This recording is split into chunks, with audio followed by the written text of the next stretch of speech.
I checked my mailbox every single day for 3 long weeks, each time with a quiet rush of hope fluttering in my chest, only to be met with the same cruel repetition: utility bills, glossy advertisements, the occasional thank you card from a grateful client whose dream wedding or milestone I had orchestrated to perfection, but never the envelope I longed for. Not the heavy cream cardstock with the elegant gold embossing that I knew, without question, the Pearsons would have chosen for their only son's engagement celebration.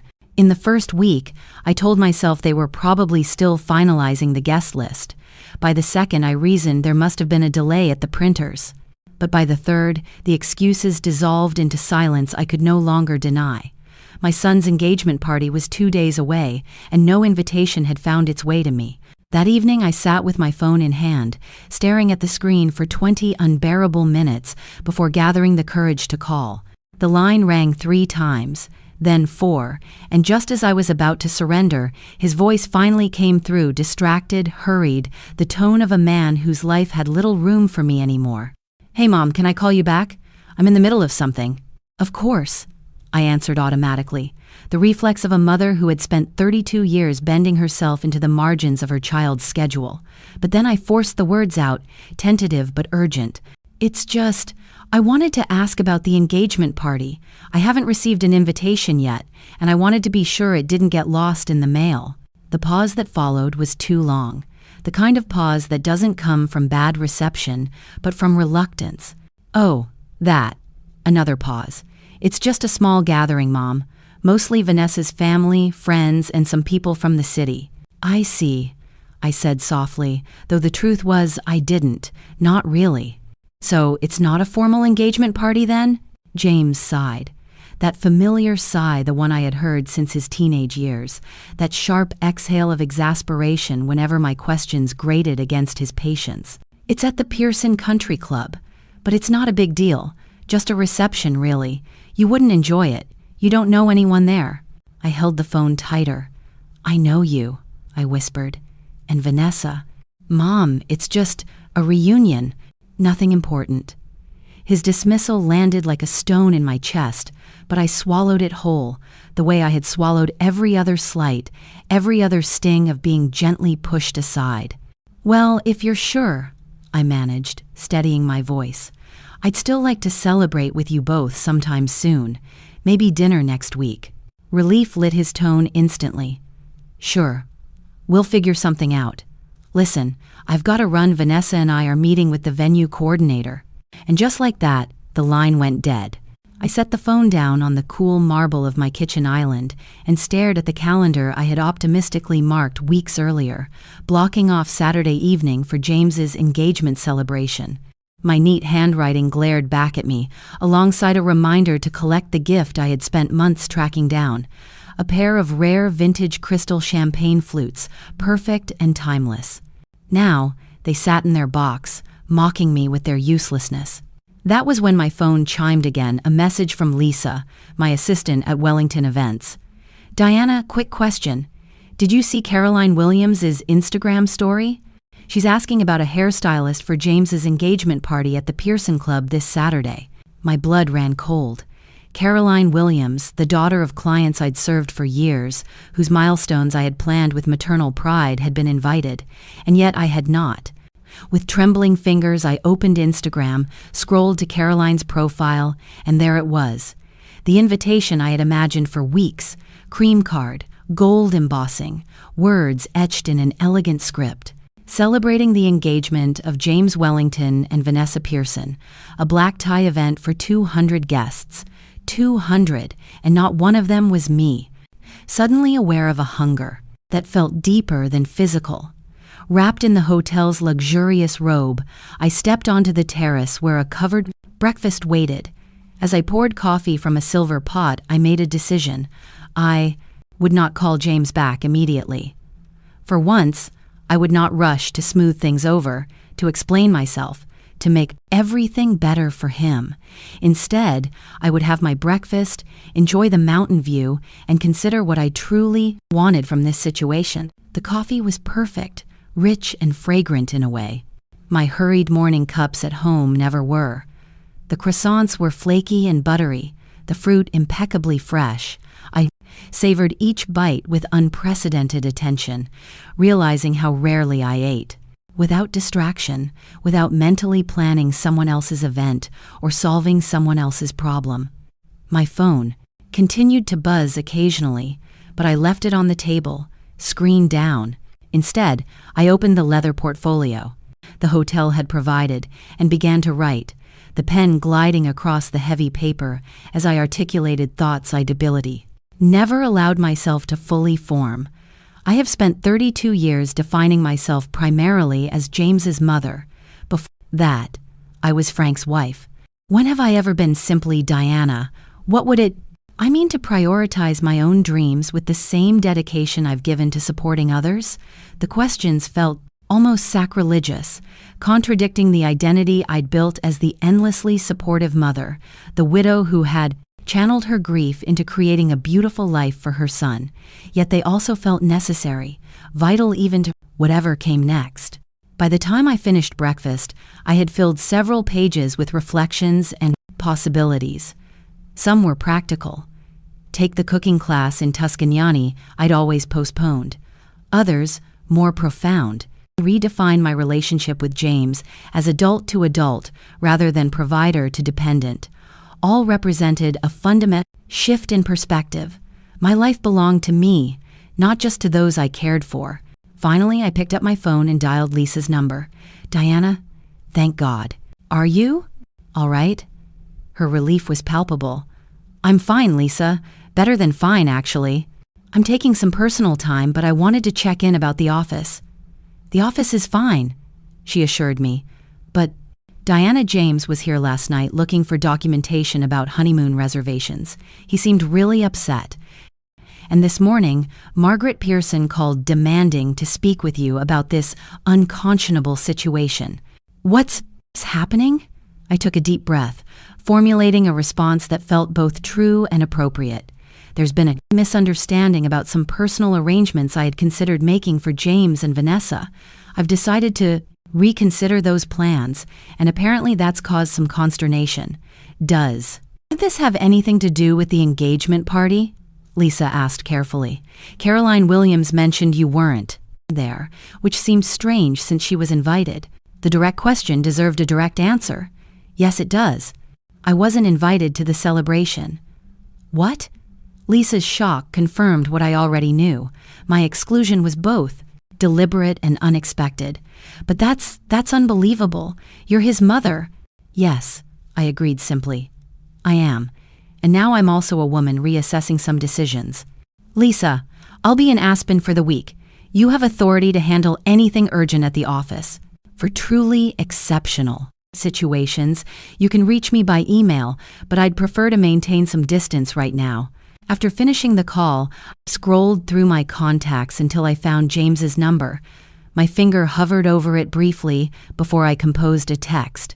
Instead, I am safe and well. The honeymoon fund was my personal money, not a guaranteed gift. The reservations were made through my connections and were also not guaranteed.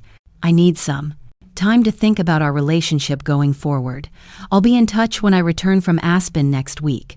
I pressed send before I could reconsider, then immediately silenced notifications from his number. It was the first boundary I had ever established with my son, a small action that nonetheless felt monumental. With deliberate movements, I dressed in the new hiking outfit I'd purchased at the hotel boutique the previous evening. Today, I would explore Aspen not as a mother concerned about a child left behind or a business owner worried about unattended details, but simply as Diana, a woman discovering what it meant to prioritize her own joy. As I stepped out of my room, phone deliberately left behind, I felt a sensation I hadn't experienced in decades, the lightness of being, accountable only to myself, if only for a day. The mountains awaited, and for once, so did I. The peace I had cultivated during my week in Aspen began dissolving the moment my plane touched down at home.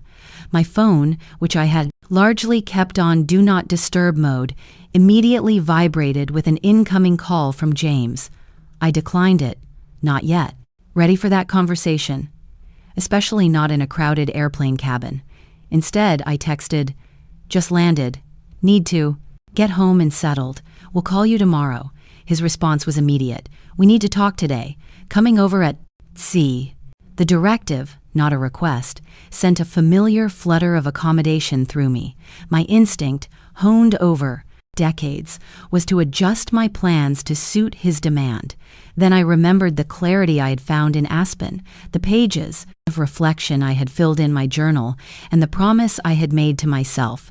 "I have plans this evening. Tomorrow at 2 p.m. works for me. You're welcome to come to the house then." I could almost feel his surprise through the screen. In 32 years, I had never refused his requested timing for anything. After a full minute, three dots appeared, disappeared, appeared again, and finally, fine, tomorrow at 2. The exchange set the tone for what I knew would be a challenging transition, not just for James, but for me as well. Establishing boundaries after a lifetime of having none would require consistent reinforcement. At home, I was greeted by a mail piled neatly on my hall table.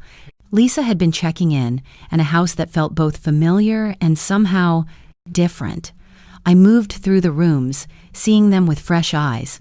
The formal living room rarely used because it had been optimized for entertaining James's friends. The study dominated by shelves of his childhood awards and school photos. The guest room maintained primarily for his visits, though he hadn't stayed overnight in years. Every space reflected my identity as James's mother rather than Diana Wellington, woman with her own preferences and interests. Even my bedroom, supposedly my most personal space, featured colors, chosen because they were timeless rather than because I particularly love them. "This needs to change," I said aloud to the empty house. I spent the evening unpacking, sorting through emails that had accumulated during my absence, and preparing mentally for tomorrow's confrontation. When I finally slept, it was with a determination that surprised me, a steely resolve to maintain the perspective I had gained. James arrived precisely at 2 p.m., using his key to enter without knocking. The casual assumption of access, which had never bothered me before, now struck me as presumptuous, another boundary to establish. "Mom." He stood in my kitchen doorway, looking both familiar and strangely like a stranger. At 32, he was the image of his father, tall, conventionally handsome, with the confident posture of someone who expected the world to accommodate him, which I realized with a pang I had always ensured it did. "James, would you like some coffee?" I kept my voice level, neither the overwarm maternal tone I typically used, nor the cool distance I had felt in Aspen. "I don't want coffee, Mom. I want an explanation." He remained standing while I sat at the kitchen island. "Do you have any idea what you've done? The embarrassment you've caused?" Vanessa's parents had to cover the cost of the engagement party themselves when they'd been counting on your contribution as the groom's mother. I blinked, genuinely surprised. I was never asked to contribute to a party I wasn't invited to attend. "You know how these things work," he countered, waving away my response. "The bride's family handles the event. The groom's family contributes. It's tradition." "Being invited is also tradition," I pointed out, quietly, as is consulting both families about the guest list. It was Vanessa's parents' event, their social circle, which somehow included Caroline Williams, whose family I've worked with for years, but not me. I kept my voice, calm, factual. "James, let's be honest, I wasn't excluded because I wouldn't fit in with the guests. I was excluded because Vanessa or her family didn't want me there, and you went along with it." He had the grace to look momentarily discomforted before rallying. "That's not the point. The point is that you retaliated by canceling our honeymoon arrangements. Do you know how humiliating it was to have the Positano Villa contact Vanessa directly to confirm the cancellation? Her entire family knows now that my mother was bankrolling our honeymoon, which makes me look like I can't provide for my wife. I wasn't bankrolling anything, I corrected. I was offering a gift, a very generous one, that I reconsidered after being explicitly excluded from your celebration. Gifts aren't obligations, James. They're expressions of relationship, and our relationship changed when you decided I wasn't important enough to include in your engagement party. So, this was punishment, he concluded, his tone hardening. You were hurt about the party, so you decided to hurt us back by canceling everything and running off to Aspen. I considered his framing, testing it against my own understanding of my actions. No, it wasn't punishment. It was reallocation. The money I had set aside for your honeymoon was my money, earned through my business, saved from my personal expenses. When I realized I wasn't valued in the way I had assumed, I chose to invest that money in my own joy rather than in subsidizing people who didn't want me present at their celebration. That's incredibly selfish, he said, the accusation I had anticipated finally surfacing after everything I've done for you. Everything you've done for me, I repeated, genuine confusion in my voice. Yes, staying close to home for college so you wouldn't be alone after Dad died. Taking that first job at Mitchell and Burke, when I had better offers in Chicago because you were still struggling with the business. Visiting every Sunday for dinner, even when I had other plans. I've organized my entire adult life around making sure you were okay. And the one time I asked you to take a step back and let Vanessa's family handle something their way, you have a complete meltdown. The alternate reality he described, one, where he had been the supportive figure and I, the dependent, was so at odds with my experience that for a moment I couldn't respond. Then clarity washed over me, cold and bracing. This was genuinely how he saw our relationship. Somehow, my constant accommodation, financial support, and emotional care had been reframed in his mind as dependency. James, I said finally, keeping my voice steady with effort, I think we have very different understandings of our history. You chose State University because they offered you a full scholarship, which I had worked 3 jobs to help you qualify for. You took the job at Mitchell and Burke because they offered the highest starting salary and best advancement track, which we discussed extensively, and Sunday dinners were initiated by me, cooking your favorite meals each week because I wanted to ensure you were eating well. He shifted uncomfortably, but I continued, needing to complete but in this long overdue clarification. I have never, not once in your 32 years, asked continue to organize your life around my needs. Quite the opposite.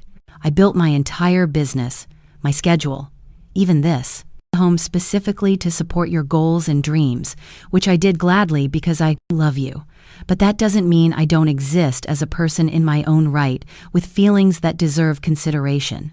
So, what are you saying? He demanded. That I'm ungrateful? That I owe you for being a parent? No, I said, suddenly tired. Parenting isn't a transaction. I chose to have you, to raise you, to support you, and I don't regret any of it. What I'm saying is that relationships evolve, and ours needs to. You're building a new family with Vanessa, which is natural and right. But in that process, you've treated me as disposable, someone whose feelings don't need consideration, whose presence isn't important, whose resources are expected, but whose personhood is inconvenient. That's not fair, he protested, but with less conviction. Perhaps not entirely, I conceded. But ask yourself this. Would you have excluded Vanessa's mother from your engagement celebration? Would you have dismissed her hurt feelings as unimportant? Would you have expected her to fund your honeymoon while accepting being treated as an afterthought? The questions hung in the air between us, unanswerable because we both knew the truth. The Pearsons' social position, wealth, and connection to Vanessa granted them considerations I had been denied. I need to think about this, James finally said, his voice subdued. And I need to talk to Vanessa. We're still figuring out how to navigate between our families. I nodded, recognizing it was as close to acknowledgement as I would get today. I understand, and I hope you know that I still love you, James. That hasn't changed. What's changing is how I express that love, not just for you, but for myself too. He left shortly after, neither of us having reached the resolution he had clearly expected when he arrived. As I watched him drive away, I felt a complex mixture of emotions. Sadness for the painful conversation, pride in maintaining my new boundaries, anxiety about the uncertain path ahead, and underneath it all, a quiet certainty that I had taken a necessary step toward a healthier relationship, not just with James, but with myself. That evening I did something I had contemplated throughout my time in Aspen, but hadn't quite found the courage to initiate. I called a real estate agent and scheduled an appointment to discuss selling my house, the 5-bedroom suburban home I had maintained, primarily because it held James's childhood memories and had space for the family I had always assumed he would bring home frequently. It was time to create a space that reflected Diana Wellington as she was now, not as she had been defined by others. The thought was terrifying and exhilarating. The for sale sign appeared in my front yard on a Tuesday morning, its presence sending immediate ripples through my carefully constructed world. By noon, I had received calls from 3 neighbors, 2 of James's childhood friends' mothers, and Lisa from my office, all expressing variations of surprise and concern. "Are you ill?" asked Marianne Porter from across the street, the unspoken question hanging beneath her words. What else would prompt a settled widow to suddenly sell the family home? "I'm perfectly healthy," I assured each caller, just ready for a change. The explanation satisfied no one, least of all James, who called within hours of the sign's installation. "You're selling the house?" His voice held the same disbelief he'd exhibited as a teenager when I'd finally donated his outgrown childhood toys without even discussing it with me. "Yes," I confirmed, maintaining the calm certainty I'd been practicing. "I've been considering it for some time, but this is our home," he protested. "All my memories are here, my childhood, Dad's, last year's. The memories move with us, James," I said gently, echoing words I'd spoken to him decades earlier when we'd upgraded from our starter house to this larger home. "And it hasn't been our home for quite some time. You haven't lived here in 10 years.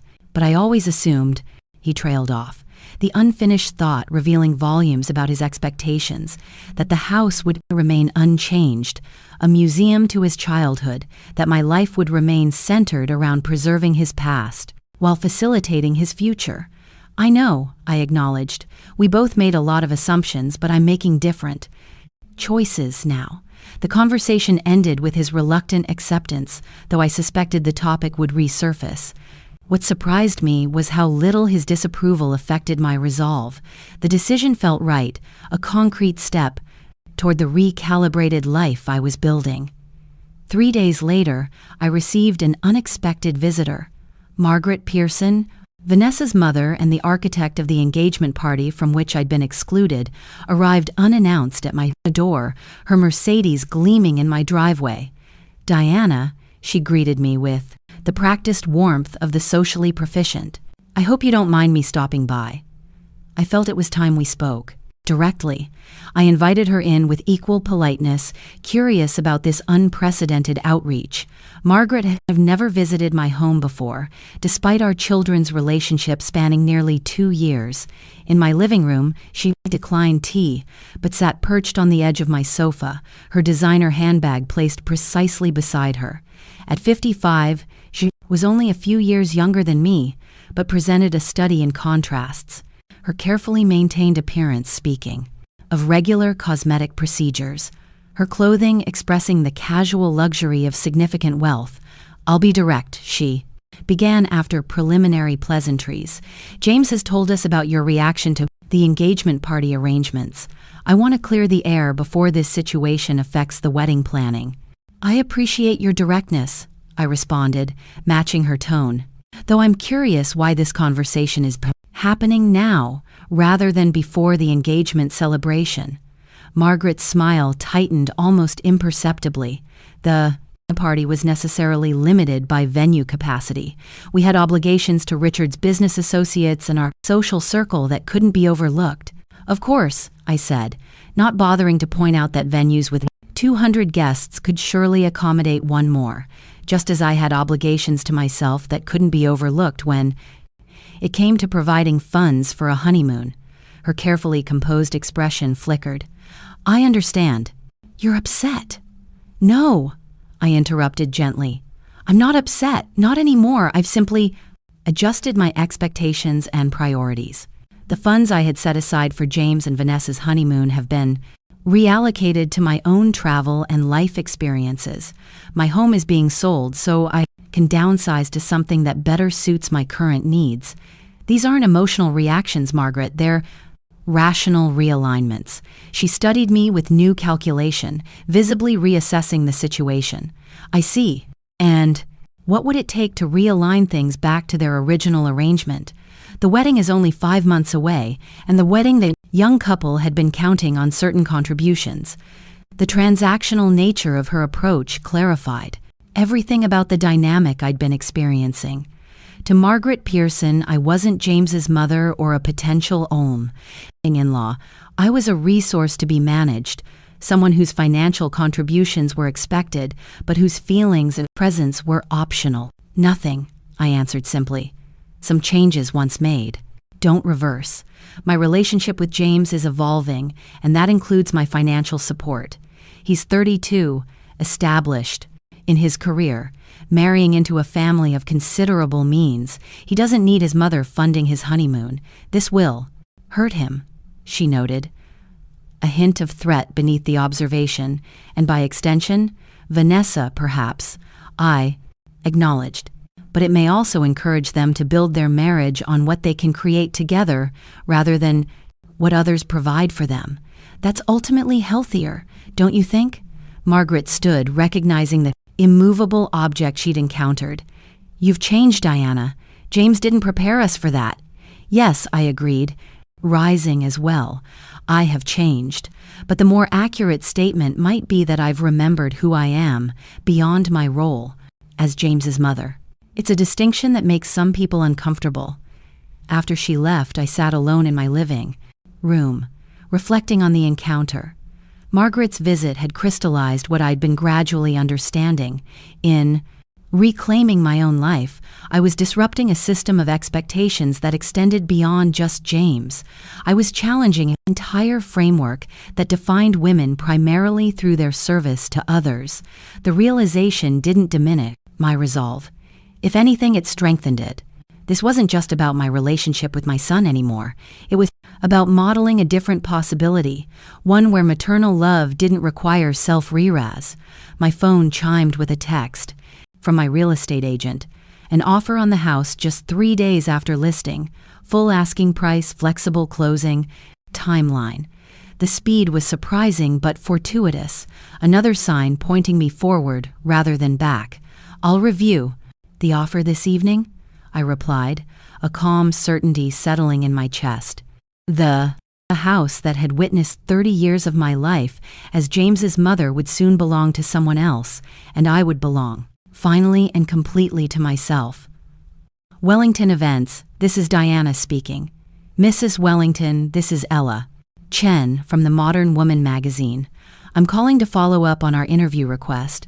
I glanced at the calendar on my brain's office wall, now filled with personal appointments alongside business commitments, a visual representation of my rebalanced priorities.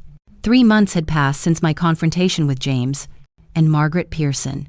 In that time, my house had sold to a lovely young family, expecting their first child. I had purchased a sleek 2-bedroom condominium in the Arts District, downtown, and I had begun the process of restructuring Wellington Events to reduce my personal workload. Yes, Miss Chen, I have our appointment scheduled for tomorrow at 11 a.m. at the Westside Cafe. Does that still work to you? Perfect, she confirmed. We're very excited about featuring you in our reinvention at Any Age issue. Your story has really resonated with our editorial team.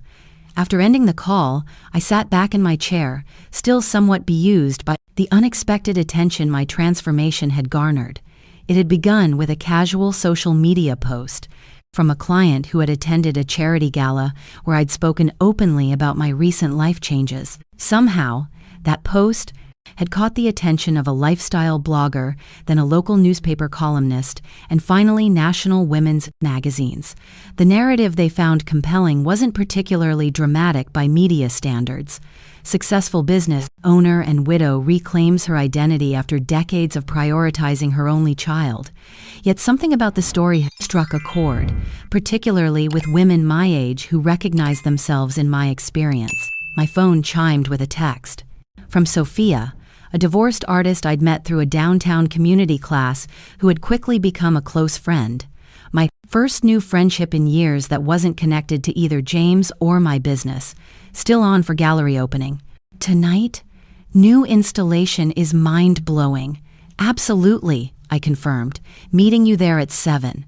The easy camaraderie of this new friendship had been one of several unexpected gifts of my changed circumstances. Moving downtown had placed me in proximity to a vibrant community of artists, professionals, and entrepreneurs, many of them women in midlife reinvention like myself. For the first time in decades, I was building connections based purely on shared interests and compatible personalities, rather than through the prism of motherhood or business networking. A knock at my office door interrupted my thoughts. Lisa entered carrying a cream-colored envelope that instantly triggered a sense of déjà vu.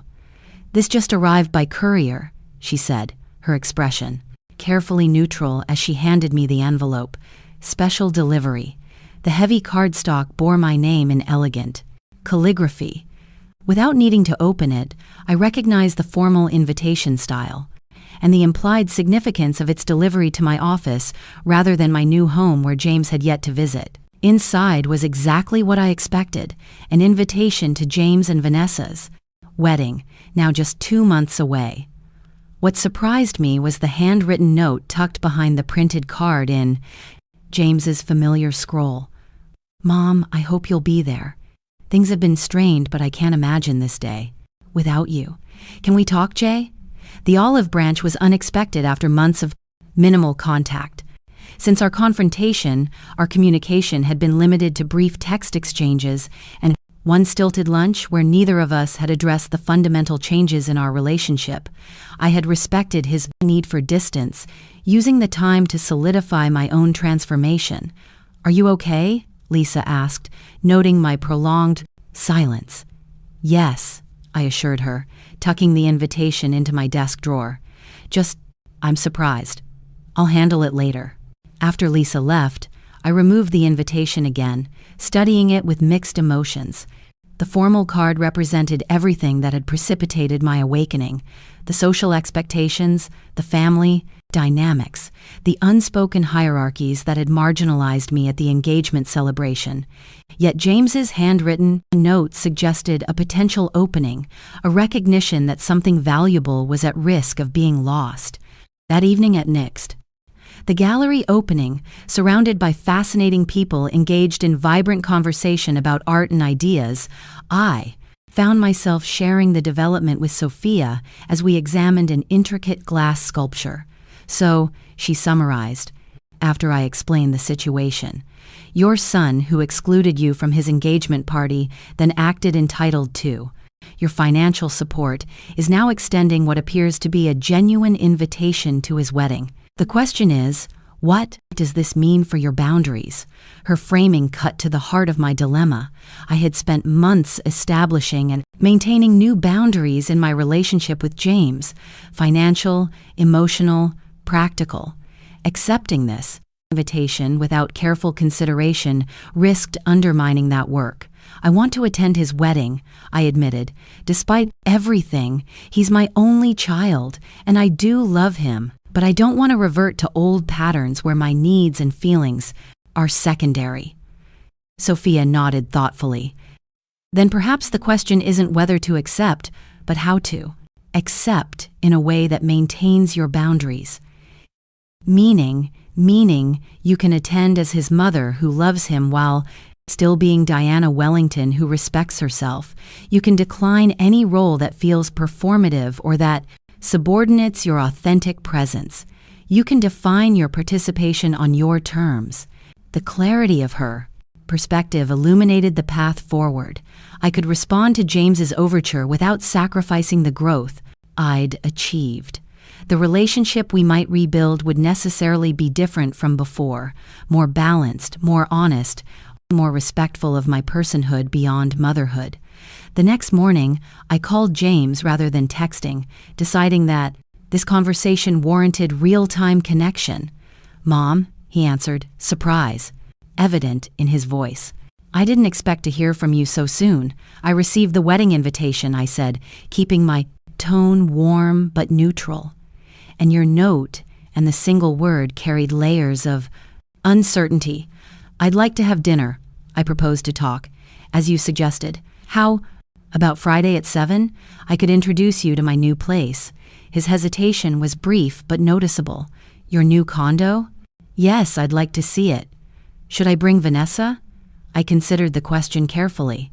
The inclusion of Vanessa would change the dynamic of our conversation, potentially making it more difficult to address the most sensitive aspects of our recent history.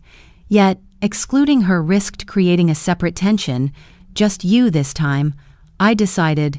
"I think we need to talk openly, and that might be easier one-on-one, but please tell Vanessa she's welcome another time. Soon." "Okay," he agreed, sounding both relieved and nervous. "Friday at 7, I'll bring wine." "Looking forward to it," I said, and found that I genuinely was not. With the anxious desire to please that would have characterized my anticipation in the past, but with a calm readiness to engage in an adult relationship with my adult son. After ending the call, I opened my calendar and blocked off the entire afternoon before our dinner, not for excessive preparation or anxiety-driven cleaning, as I might have done previously, but for a massage appointment and quiet reflection time. Whatever came from the evening's conversation, I was determined to enter it as my full centered self, a mother, yes, but also a woman with her own rich identity, independent of that role. The wedding invitation remained on my desk, a symbol of both past complications and possible future reconciliation. I would attend, but on new terms that honored both my love for my son and my respect for myself. It was, I reflected, exactly the balance I had been seeking all along. I spent more time selecting an outfit for dinner with James than I had for any event in recent memory. Not because I was trying to impress him, but because I wanted my appearance to reflect the woman I had become, confident, self-possessed, thriving. I finally settled on a vibrant blue dress I'd purchased during my latest solo trip, a weekend art retreat in Santa Fe that had awakened a passion for Southwestern aesthetics I'd never previously explored. My new condominium provided the perfect backdrop for this evolving version of myself. Florida-to-ceiling windows overlooked the city skyline. Contemporary art-adorned walls painted in colors I genuinely loved, rather than neutral tones selected for resale value. And the open floor plan reflected my newfound appreciation for spaces designed around my preferences rather than others' comfort. At precisely 7:00 p.m., the concierge called to announce James's arrival. The formality of this process, so different from his previous ability to simply walk into my home unannounced, established a subtle but important shift in our dynamic before he even reached my door. "Mom," he greeted me, a bottle of wine in one hand and a small gift bag in the other. His eyes darted past me, taking in the unfamiliar space. "This is, wow, not what I expected. Come in," I invited, accepting the wine with a genuine smile. "Let me give you the tour." As I guided him through my new home, I observed his reactions carefully. Surprise registered as he noted my bold design choices, the abstract painting dominating one wall, the vibrant area rug imported from Morocco, the sleek modern furniture that bore no resemblance to the traditional pieces I'd favored in our family home. "Where are all the family photos?" he asked, noticing the absence of the extensive gallery wall that had chronicled his childhood in meticulous detail. "I have a selection in the guest room," I explained, "but I wanted the main living space to reflect my current life, not just my past." A flicker of something hurt Confusion crossed his face before he nodded. "It's very different, but it suits you somehow." "Thank you," I said simply, accepting both the compliment and the implied acknowledgement of change. "Shall we have dinner?" "I've prepared pella, a recipe I learned in my cooking class." Over dinner at my new dining table, selected to seat 6, for entertaining new friends rather than the 1-2-person behemoth I'd maintained for hypothetical family gatherings. The conversation began cautiously. James spoke of work developments, Vanessa's recent promotion, mundane details that carefully avoided our lingering tension. I let him maintain the superficial exchange through the first course, recognizing his need to establish comfort before diving deeper. Only after pouring our second glasses of wine did I gently redirect. "Your note mentioned talking," I prompted. "I'm guessing you meant about something more significant than traffic patterns on your commute."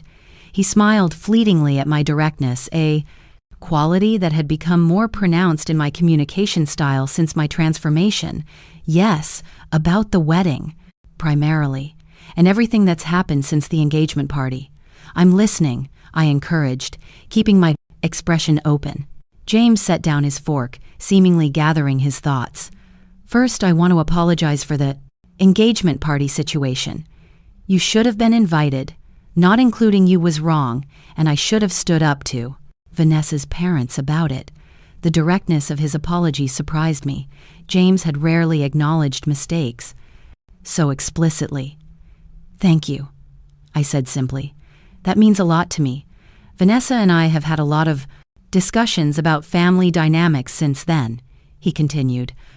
"Especially after you sold the house and canceled the honeymoon plans. It forced us to examine expectations we hadn't really questioned, such as," I prompted when he paused, "such as the assumption that you would always be available on our terms, that your resources were essentially extensions of what we were entitled to." His candor was startling. I realized now how one-sided our relationship had become. I'd grown accustomed to your support without considering whether my behavior warranted it. My throat tightened unexpectedly.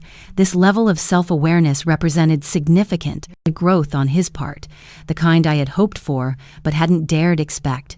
"Your Instagram post from Aspen was a wake-up call," he admitted with a rueful smile. "Seeing you there, clearly happy and independent, forced me to recognize you as a person separate from your identity as my mother, which sounds terrible when I say it aloud."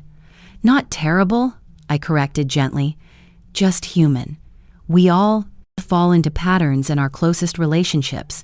Breaking those patterns is uncomfortable for everyone involved." He nodded, then reached for the gift bag he'd brought, sliding it across the table. "This is a small token, not of apology exactly, though I am sorry, more of recognition." Inside, I found a beautifully bound leather journal embossed with my initials and a fountain pen of remarkable craftsmanship. "For your travels," he explained. "Vanessa mentioned you've been planning a trip to Portugal. She found this artisan who makes custom journals for travel writing."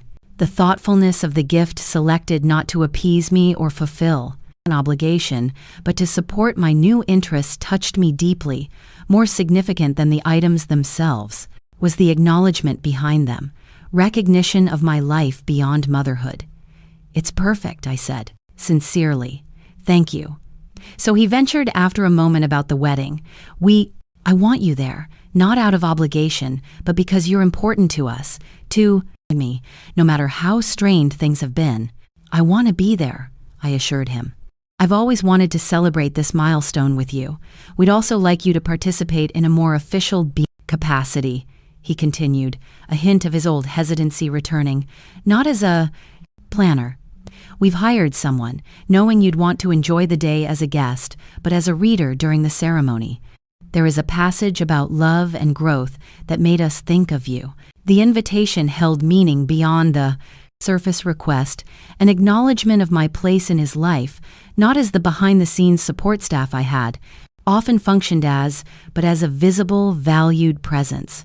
"I'd be honored," I said, emotion coloring my voice despite my best efforts at composure. Relief visibly washed over him. "There's one more thing. Vanessa and I have decided not to accept financial help from either set of parents for the honeymoon. Scaling back our original plans to something we can afford ourselves. The decision represented a maturity that filled me with quiet pride. That's a wise choice. Building your marriage on what you create together establishes an important foundation. We learned that from you, he said quietly, from watching you reclaim your independence this past year. It's been challenging to adjust to, but also inspiring in a way. As we finished dinner and moved to the balcony for dessert, our conversation shifted to genuine exchange.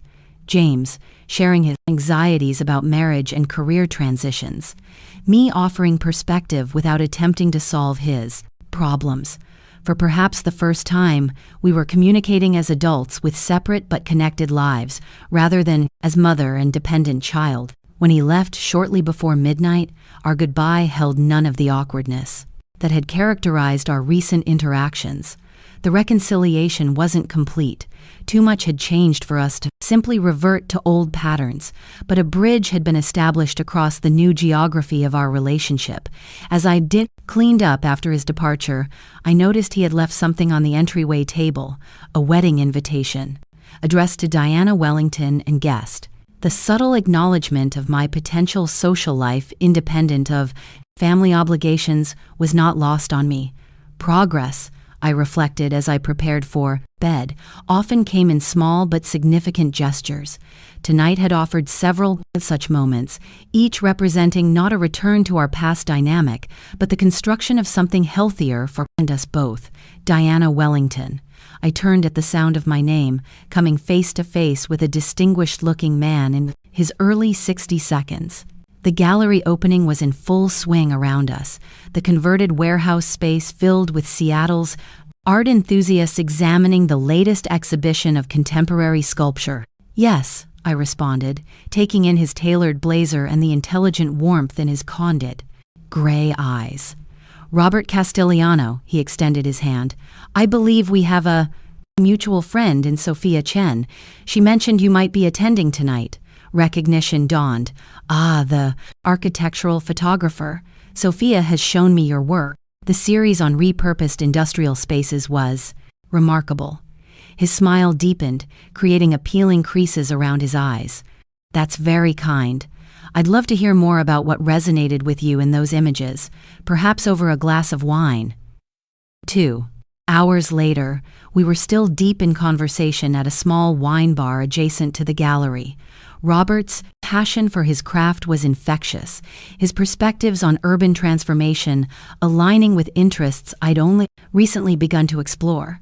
More refreshing still was his attentive listening when I shared thoughts on my own creative pursuits, the cooking classes, the travel writing, the watercolor painting I'd begun experimenting with. It sounds like you're in a significant period of renaissance, he observed, refilling my glass from our shared bottle. That's precisely it, I agreed, pleased by his perception, a renaissance rather than reinvention. These interests were always part of me, just dormant, while other priorities took precedence. I understand. That, completely, he said. After my divorce 10 years ago, I rediscovered aspects of myself that had been sidelined during my marriage. Not because my ex-wife actively suppressed them, but because relationships create certain patterns we unconsciously adapt to. The resonance with my own experience was striking. That's exactly what I've been navigating with my son. Breaking patterns established over decades is challenging for both parties. By the end of the evening, we had exchanged phone numbers and a promise to meet again for a photography exhibition featuring work the following weekend. Walking to my car afterward, I felt a lightness I hadn't experienced in years. The simple pleasure of connection based on mutual interest and respect rather than obligation or history. Over the next 6 weeks, Robert and I developed a relationship that defied easy categorization. We enjoyed galleries, concerts, and culinary adventures together, our conversations ranging from artistic philosophies to personal histories to current events. His presence in my life introduced an unexpected dimension to my ongoing transformation, the possibility of romantic companionship distinct from the settled patterns of my marriage, or the self-sufficient solitude I'd been cultivating. Would you consider accompanying me to my son's wedding? I asked during dinner at my condominium one evening, surprising myself with the spontaneity of the invitation. It's 3 weeks away, black tie at the Pearson estate, fair warning that it may involve navigating some complex family dynamics. Robert considered me thoughtfully, twirling pasta on his fork. Are you sure? First family events carry significant weight in any relationship. That's precisely why I'm asking. I admitted this wedding represents a turning point in my relationship with James. Having you there, someone who knows me as I am now, not just as James's mother, would help me maintain the perspective I've worked hard to establish.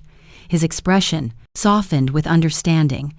In that case, I'd be honored, though I should warn you that I dance with excessive enthusiasm at weddings. Noted, I replied, smiling at the mental image. I'll be sure to wear suitable footwear.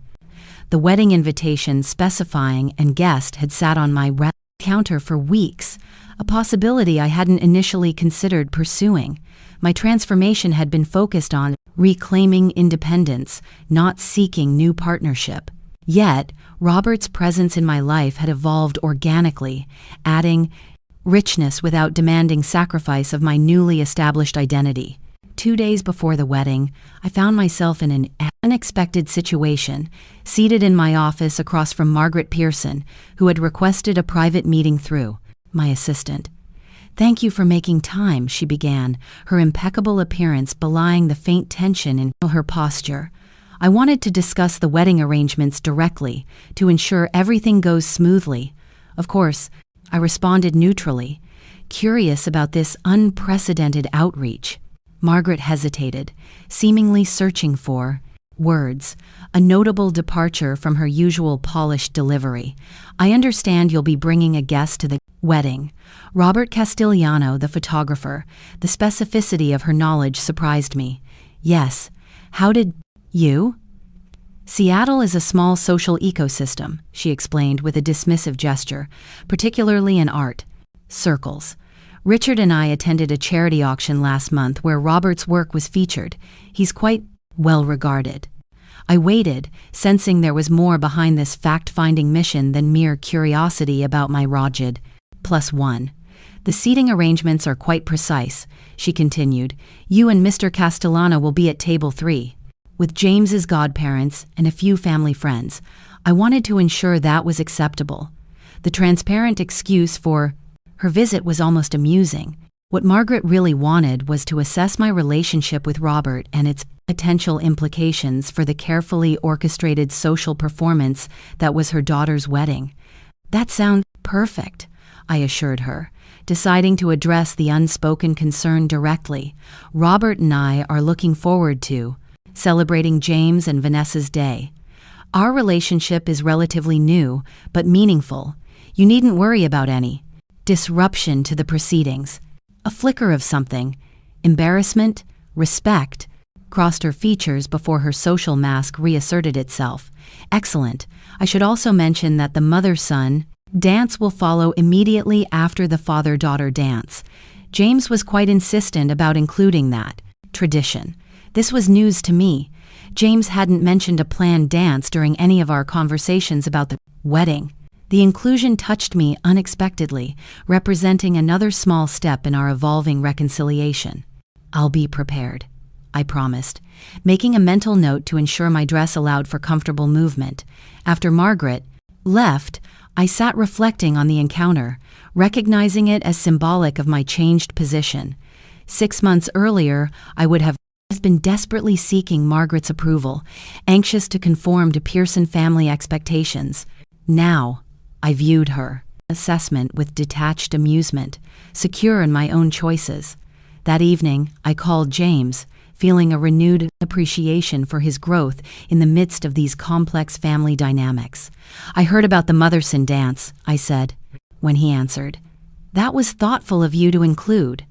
Of course, he replied, sounding genuinely surprised that I might have expected otherwise. Some traditions are worth keeping, even as we establish new patterns.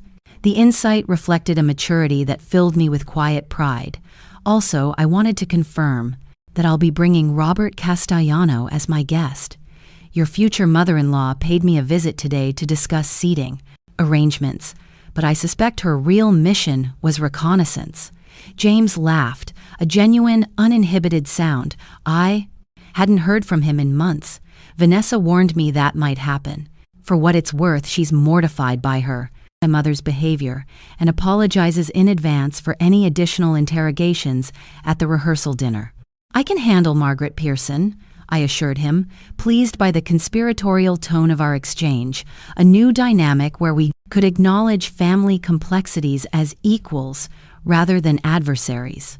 After ending the call, I opened my closet to examine the dress I'd selected for the wedding, a sophisticated midnight blue gown that complemented my silver hair and reflected my authentic style rather than conforming to traditional mother-of-the-groom expectations.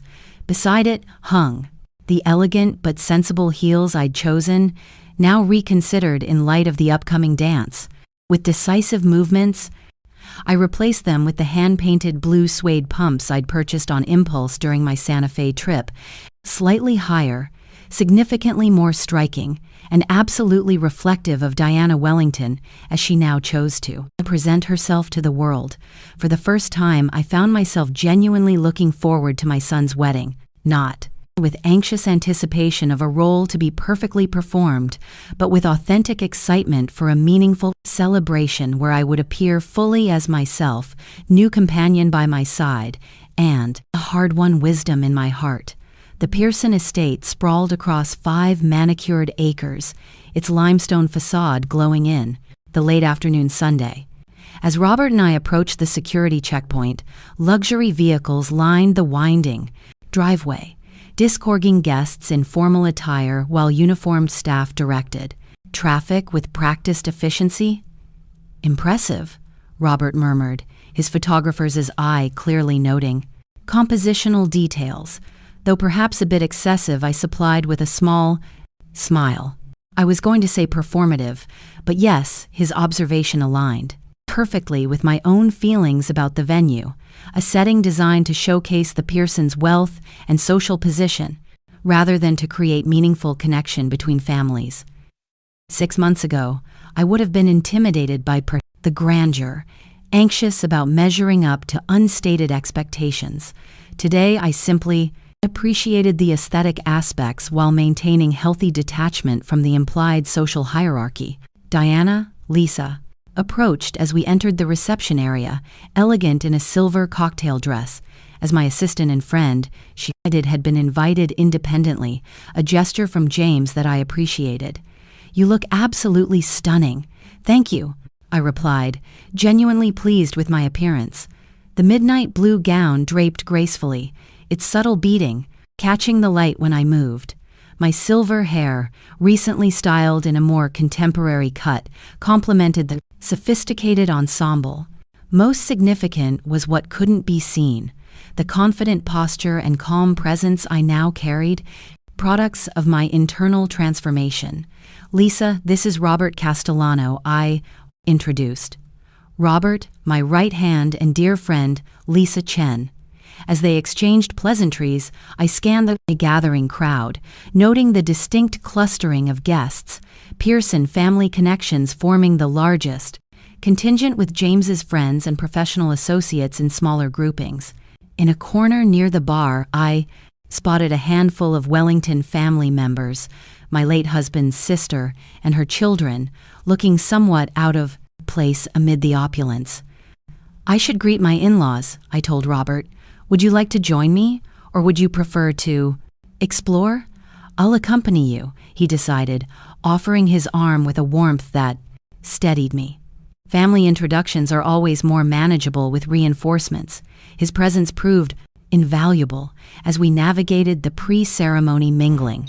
Margaret Pearson's barely concealed assessment, Richard Pearson's perfunctory handshake, Vanessa's maternal grandmother's pointed questions about Robert's profession and background, All were met with his gracious self-possession, neither defensive nor overly eager to impress.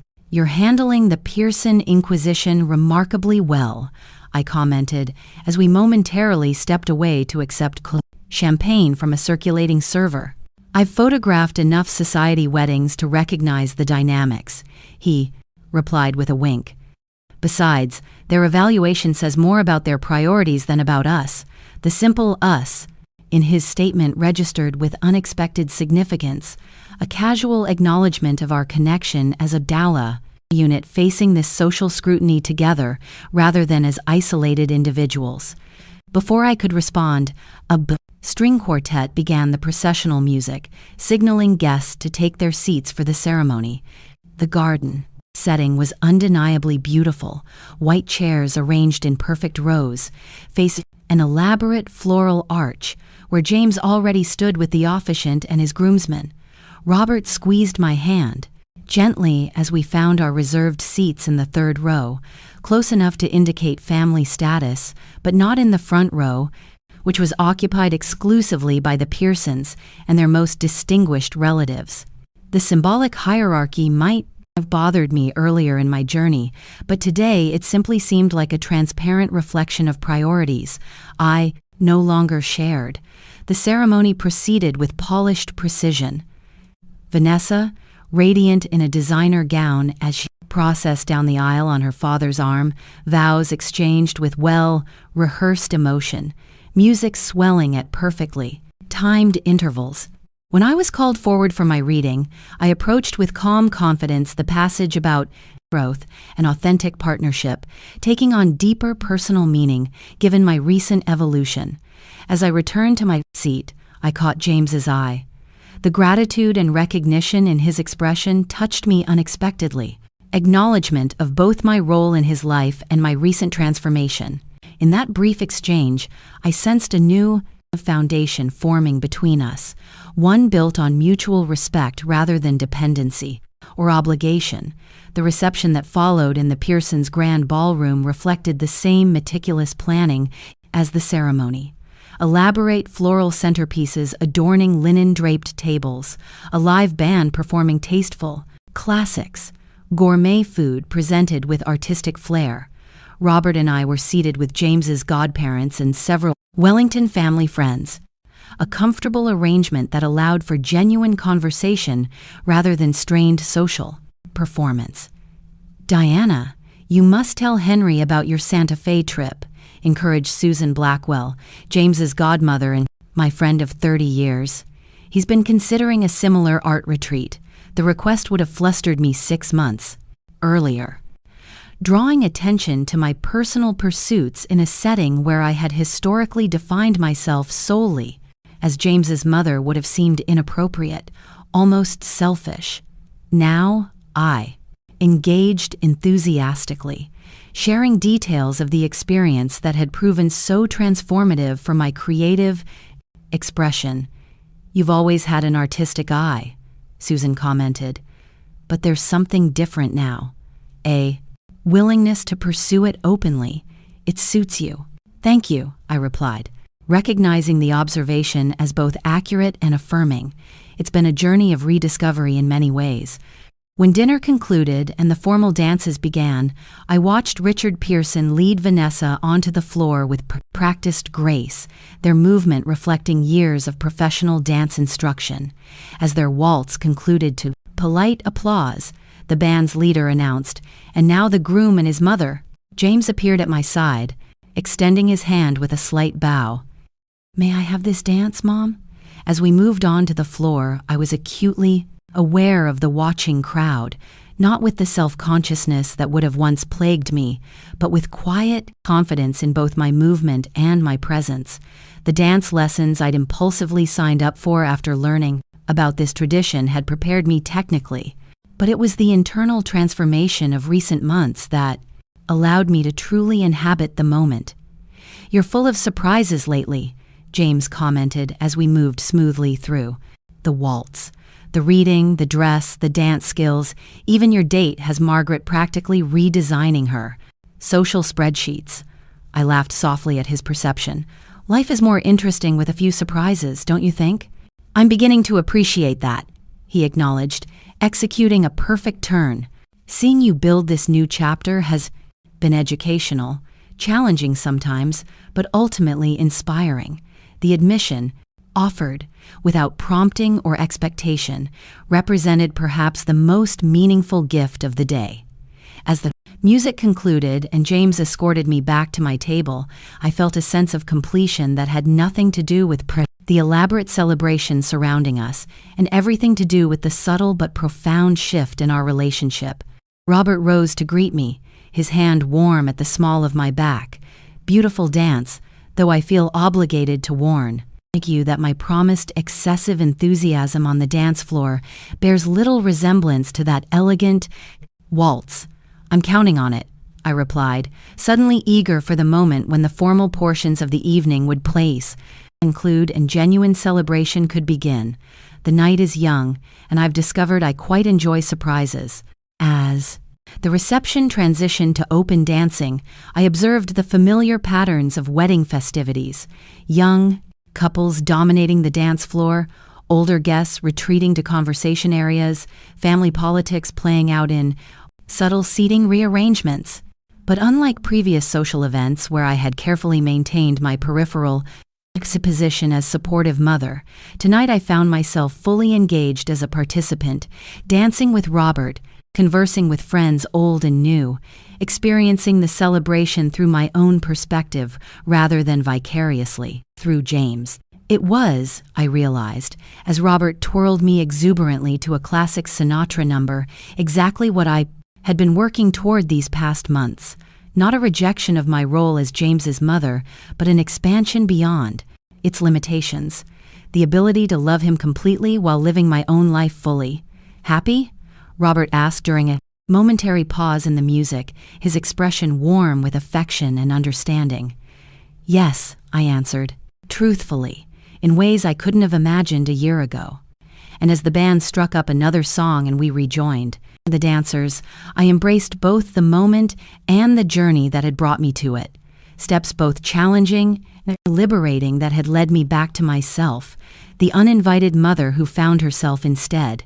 I read aloud from the glossy pages of Modern Woman magazine, my voice catching slightly on the unexpected headline. I don't recall approving this title. Editorial decision, explained Ella Chen apologetically through my speakerphone. We found it captured the essence of your story in a way that would resonate with readers. If you're uncomfortable— No, I interrupted, studying the full-page photograph that accompanied the article. Myself in my new living room, silver hair gleaming in natural light, expression confident and serene. It's accurate, if somewhat dramatic. I'm just adjusting to seeing my personal journey displayed so publicly. 3 weeks had passed since James and Vanessa's wedding. The newlyweds were honeymooning in Portugal, a scaled-back but meaningful bluffing trip they had planned and financed themselves, while I had returned to normal life, albeit a normal that bore little resemblance to my existence a year earlier. The magazine feature represented yet another unexpected development in my ongoing transformation. What had begun as a simple interview about midlife reinvention had evolved into a 6-page spread, complete with professional photography and deeply personal revelations about my journey from excluded mother to self-actualized woman. The response has been extraordinary. Elaine continued enthusiastically. Your story has generated more online comments than any feature this year. Women are sharing it across social media platforms, particularly the part about transferring the honeymoon fund back to your account and taking yourself to Aspen instead.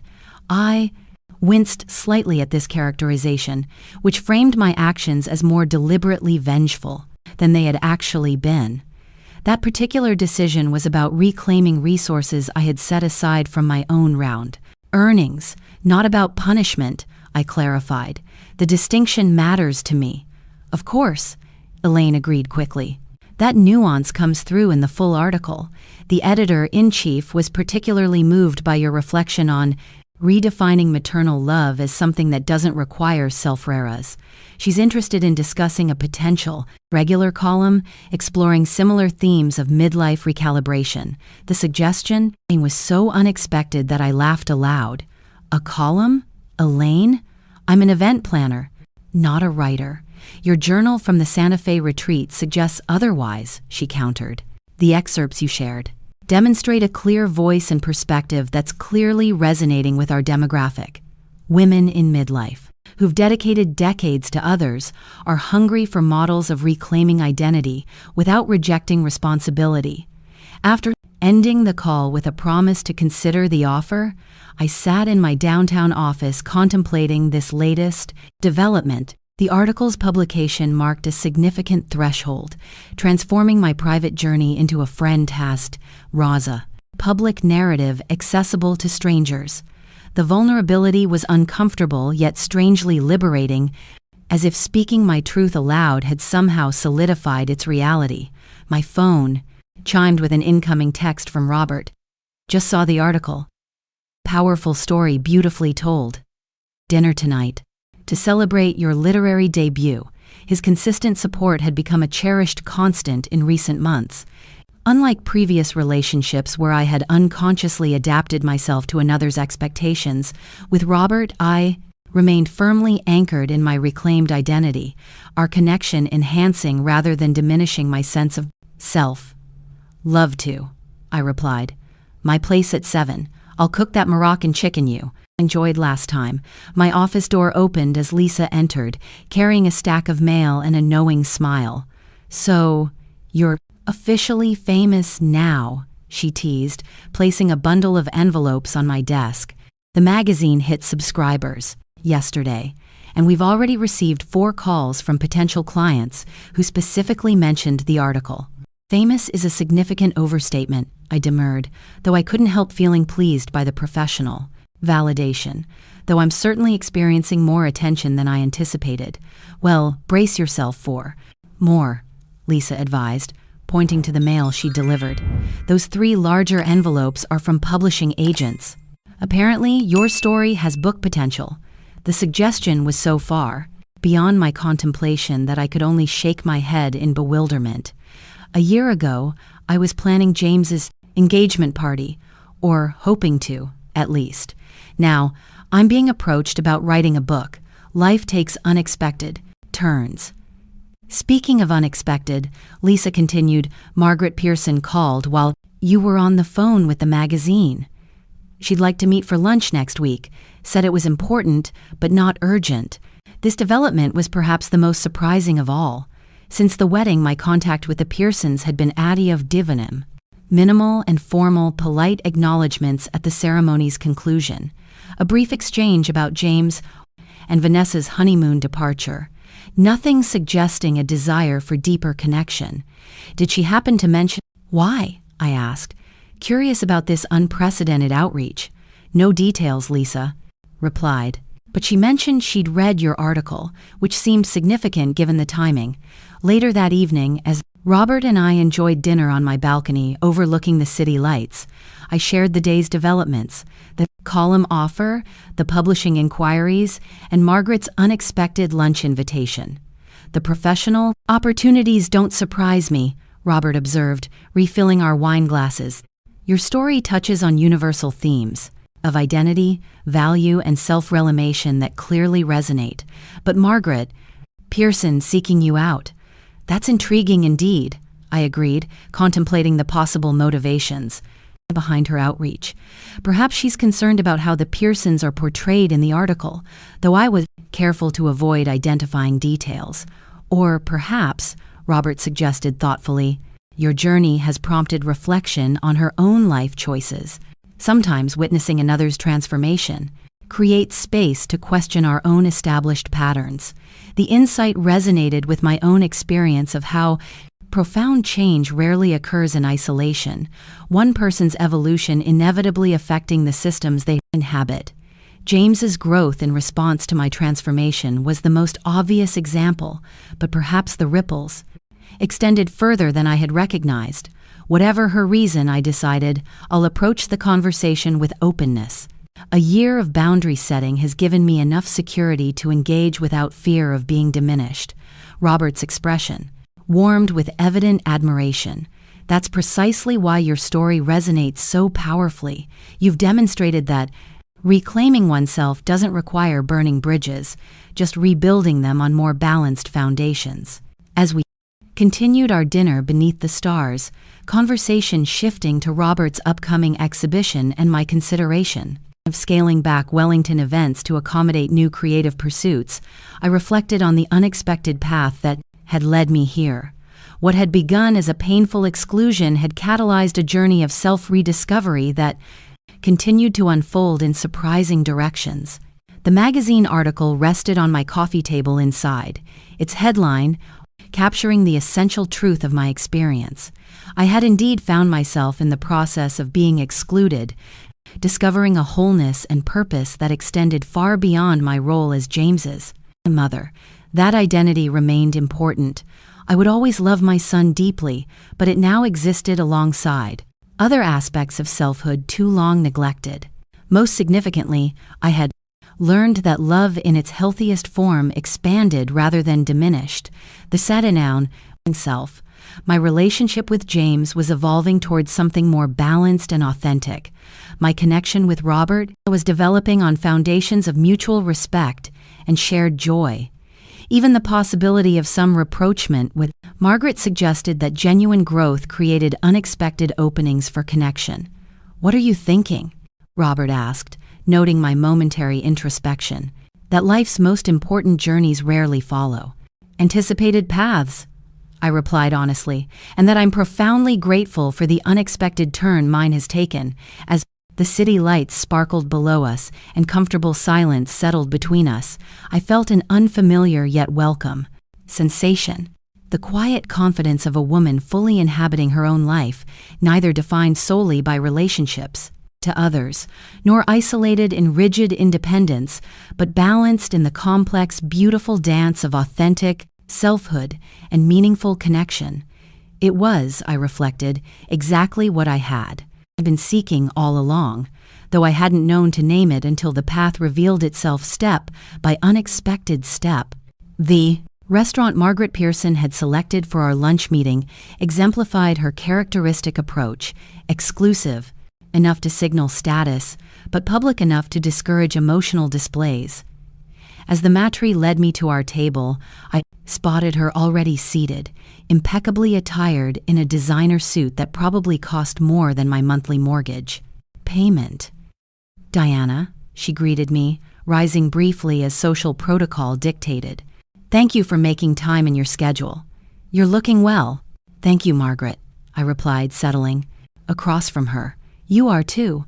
An awkward silence descended as we navigated the preliminaries of menu, selection, and wine, declining her and accepting me.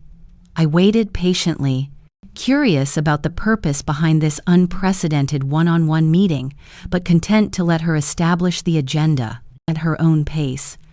"I've read your article," she finally stated after our server had departed with our orders. "It was illuminating." "I imagine it was," I acknowledged, maintaining a neutral tone, though I was careful to focus on my personal journey rather than specific individuals. "Yes, I noticed that consideration." She adjusted her napkin with precise movements. The Pearsons weren't explicitly named, though anyone in our social circle would recognize the circumstances described. I inclined my head slightly, neither confirming nor apologizing. "The story was mine to tell, Margaret. My experience, my growth, my perspective." Indeed, she met my gaze directly, something shifting in her carefully composed expression. "That's actually why I wanted to speak with you. Your perspective. It's prompted some reflection." The admission, so at odds with her typical self-assured certainty, caught me by surprise. I remained silent, allowing her the space to continue. "I've always operated according to certain principles," she said, her voice taking on an uncharacteristic hesitancy. "Social position, family reputation, adherence to tradition. These weren't arbitrary concerns, but frameworks I believe necessary for securing Vanessa's future and maintaining our family's standing. I understand that, I offered when she paused. We all develop systems for navigating life based on our experiences and values. She nodded, seeming to appreciate the non-judgmental response. When James and Vanessa became engaged, I approached their relationship through that established framework. The engagement celebration, the wedding arrangements, even the hierarchy of family involvement were all managed according to principles that had served me well for decades. Our first courses arrived, momentarily interrupting her. Surprisingly candid reflection. After the server departed, Margaret continued with evident determination. Your article described how exclusion became the catalyst for your reconsideration of long-established patterns that resonated with me, though in a different context. She hesitated before adding, 3 months ago I was not selected for the board position at the Symphony Foundation, a role I had worked toward for nearly a decade. The nomination went instead to Catherine Winters, who approaches arts patronage with less traditional perspectives. The parallels were not lost on me. Margaret experiencing professional exclusion while I navigated personal rejection. Both scenarios forcing unexpected reassessment of assumptions long taken for granted. That must have been difficult, I acknowledged, recognizing the vulnerability beneath her disclosure. It was illuminating, she corrected, deliberately echoing her earlier characterization of my article, particularly when several committee members mentioned wanting fresh approaches and more inclusive vision, terms that implied my carefully cultivated expertise was somehow insufficient or outdated. As our main courses were served, our conversation developed a rhythm I would never have anticipated. Two women in their late 50s, comparing experiences of disruption and recalibration, finding unexpected common ground. Despite our different values and circumstances, the crux of your story, Margaret observed, wasn't actually about the engagement party exclusion or even your son's expectations. It was about recognizing that systems that no longer serve us can be changed even after decades of reinforcement. That's an insightful summary, I agreed, impressed by her perception. The exclusion was merely the trigger that allowed me to question patterns I had long accepted as immutable. Margaret's expression reflected uncharacteristic vulnerability. She continued, I've built my entire adult life around certain hierarchies and expectations. The Symphony Foundation rejection suggested those systems may not be as valuable or permanent as I've assumed. Your article arrived at a moment when I was particularly receptive to its themes. And what have you concluded from these reflections? I asked gently. She smiled slightly. A genuine expression, rather than her usual social mask. That perhaps it's not too late to reconsider certain approaches, which brings me to the actual purpose of this lunch. From her handbag, she withdrew an envelope similar to formal invitations I had, often seen in my event planning career. Richard and I are hosting a significant anniversary celebration next month, 40 years of marriage. We've been planning an intimate gathering at our lake house limited to family and closest friends. She slid the envelope across the table. I would be pleased if you and Robert would join us. The invitation represented a remarkable reversal. Margaret Pearson deliberately including me in a celebration explicitly defined as reserved for those closest to the family. More significant than the invitation itself was the implicit acknowledgement that our relationship had potential value beyond obligatory in-law tolerance. I would be honored, I replied sincerely, accepting the envelope. Thank you for including us. The honor would be ours, she responded with unexpected warmth. Your journey has been instructive. Perhaps it's time I explored some new perspectives myself.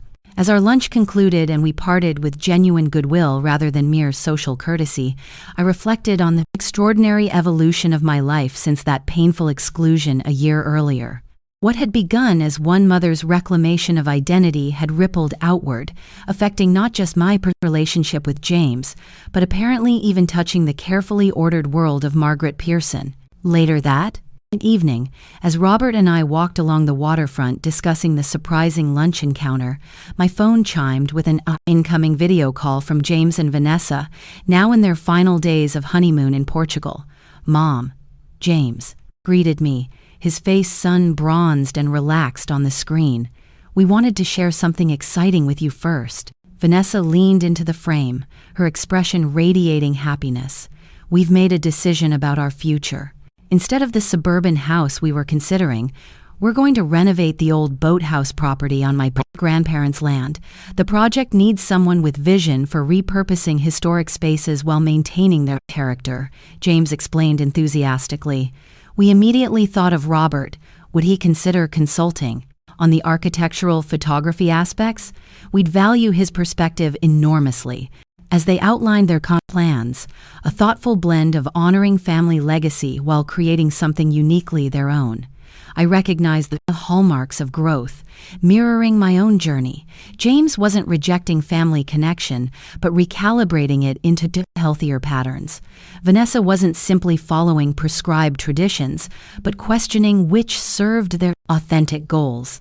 "We'd love for you to be involved too, Diana," Vanessa added, surprising me with both the use of my first name and the direct invitation. Your eye for creating spaces that reflect personal meaning rather than just social expectations would be invaluable. The inclusive language, the recognition of my expertise beyond maternal support, the genuine desire for connection on new terms, all represented the transformed relationship I had hoped might eventually emerge from the painful recalibration of the past year. "I'd be delighted," I responded sincerely, both to offer any insights that might help and to watch you create a home that truly reflects who you are individually and together. After ending the call, Robert and I continued our waterfront stroll, the setting sun painting Seattle's skyline in hues of gold and pink. "Another invitation," he observed with a smile. "Quite a change from a year ago." "Indeed," I agreed, contemplating the symmetry, though the invitations themselves matter less than what they represent. Relationships based on mutual respect rather than expectation or obligation. The difference, Robert noted perceptively, between being valued for what you provide versus being included for who you are. As we paused to watch the final moments of sunset, I reflected on the extraordinary journey catalyzed by that initial painful exclusion. What had begun as one mother's reclamation of self-worth had evolved into something far more expansive, a complete recalibration of how I engaged with the world and how it in turn engaged with me. The uninvited mother had not only found herself, but had in the process created space for authentic connection far more meaningful than obligatory inclusion could ever have provided. The $25,000 honeymoon fund returned to my account had purchased something far more valuable than a luxury vacation. It had bought the first step toward genuine self-respect and ultimately relationships of mutual value rather than one-sided accommodation. "Ready for whatever comes next?" Robert asked, offering his hand as we turned back toward the city lights. "Absolutely," I replied with quiet certainty, accepting both his hand and the open-ended question it represented. The journey continues, and as we walked forward together, I carried with me the most profound lesson of my year-long transformation, that sometimes the most loving gift we can offer to ourselves and to others is the courage to reclaim our own worth, even when that reclamation disrupts long-established patterns. For in that disruption often lies the possibility of something far more authentic and valuable than what came before. The uninvited mother had, in the end, extended her own most important invitation to herself to a life fully claimed and consciously lived, and in accepting that invitation, she had ultimately created space for connections more genuine than any formal celebration could provide. 8 months ago today, I posted that photo from Aspen with a champagne flute in my hand, I mused, scrolling through my phone calendar while sipping morning coffee. 68 missed calls, The number glared at me like a haunting echo, a reminder of a night that felt both like yesterday and like a lifetime ago. Robert looked up from the photography journal spread across our breakfast table, his glasses slipping to the edge of his nose. Perspective, he murmured, is a curious thing. The most defining turns in life only reveal themselves once you've walked far enough beyond them to look back. We sat together on the balcony of our rented cottage, overlooking the emerald waters of New Zealand's Marlborough Sounds. The sea threaded between forested hills like some divine painter's stroke, a landscape made for both Robert's lens and for the watercolors I had only recently dared to claim as my own. This trip, our creative retreat, had been a spontaneous escape, marking the success of my newly published book and the quiet joy of our first anniversary together. My phone chimed. A message from James. "Morning, Mom." Or is it evening there? Just wanted to say I'm proud of you. Saw your book in Barrett's bookstore window today. Surreal in the best way. Enjoy New Zealand. I reread it twice. Warmth flooding places I had once thought numb. Just a year ago, pride from my son had felt like a distant hope. Now our bond had transformed, no longer burdened by duty or guilt, but rebuilt on something sturdier. Respect. I smiled as I told Robert. James says my book is in the front window at Barrett's. Even now, I remained faintly astonished at this unexpected literary chapter of my life. The uninvited, finding yourself when others leave you out, had struck a chord far beyond my imagination, especially with women questioning decades of quiet sacrifice. Not surprising, Robert said, pouring more coffee from the French press. You gave words to what so many have lived, that reclaiming oneself is not selfish, but essential. The path had been astonishingly swift. What began as a small interview about midlife reinvention had gone viral, leading to a publisher's offer and, within months, a book contract.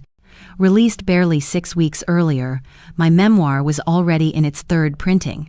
Now the publisher wanted more, a follow-up exploring mother-adult-child relationships. I'm tempted, I admitted, showing Robert the email. Especially if James would consider adding his perspective. The most meaningful letters I've received are from women saying they finally believe healing with their children is possible. Before Robert could answer, another notification appeared. Margaret Pearson, Vanessa's formidable mother. Diana, I finished your book. Would appreciate a discussion when you return. Lunch, perhaps. Some insights particularly relevant. I raised an eyebrow. Margaret wants to talk. Robert chuckled. The ripple effects continue. Your reclamation has made others reconsider their own patterns. He was right. The Aspen photograph, the moment I had chosen myself over blind sacrifice, had sent out ripples I never imagined. A client who reimagined her daughter's wedding into something meaningful rather than ostentatious. A book club dissecting generational expectations among women. James himself learning to set boundaries in his own marriage, finally shaping his life without drowning under the weight of two families' expectations. By the way, I said, gathering my sketchbook, the gallery called yesterday. They've confirmed the joint exhibition, your architectural studies alongside my watercolor interpretations. Robert's face lit. What had begun as weekend outings, him with his precise camera, me with my tentative brush, had grown into a true collaboration. From event planner to published author and now exhibiting artist in under a year, he teased. I smiled. I had decades of rehearsal, 32 years of watching, absorbing, adapting. The change only seemed sudden because the catalyst was so sharp. Later, as we loaded supplies for our boat ride to a secluded bay, I thought of how exclusion from James's engagement party, once the deepest wound, had sparked not just survival but transformation. Wellington events still thrived, but I had restructured it. Fewer grand performances, more authentic celebrations. Lisa carried the daily burdens now, leaving me free to breathe, to write, to paint. Another call came, Lisa again, assuring me the business was flourishing. Take your time in New Zealand, she insisted. These retreats are fueling your creativity. At the marina, Robert offered his hand as I stepped onto the chartered boat. Ready for adventure? Absolutely, I said, steady in a way I could never have imagined a year ago. As the boat cut across turquoise water, I looked out at the vast horizon and thought about what these months had taught me, that sometimes the bravest gift we give ourselves and those we love is the courage to reclaim our worth.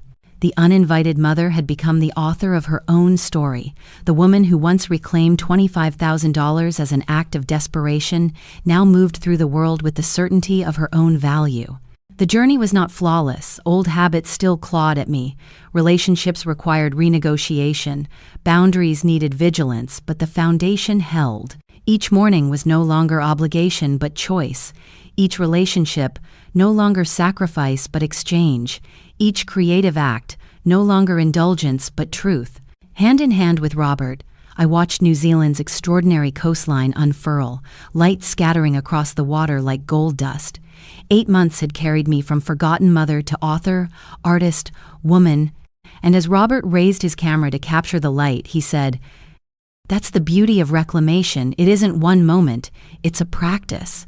His words resonated as I opened my sketchbook, brush poised to capture the shifting blues and greens. For the first time, I wasn't waiting for an invitation to belong. I had given one to myself, an invitation to a life fully lived. And in accepting it, I had discovered something rarer than any celebration, the space to build connections more genuine, more enduring than any guest list could ever promise.